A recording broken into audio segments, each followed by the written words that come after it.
Hello everyone, welcome back to the HardReset.Info channel. Today I'll show you how to install iPhone keyboard on all your OPPO devices.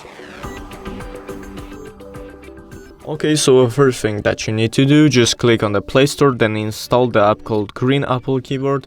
I already have it installed, so I'ma just click on it. And then as you see, there's 3 requirements that you need to do. So the first one, enable Green Apple Keyboards. Click enable in settings, then click this and click activate. Go back to the app and switch input methods, click on this and then change to Green Apple Keyboard on the top bottom, and that's basically it. And then all you need to do just to get this app, to get the keyboard, you can change your keyboard theme, and as you will see, I would just look for it and then you have it, the Apple keyboard.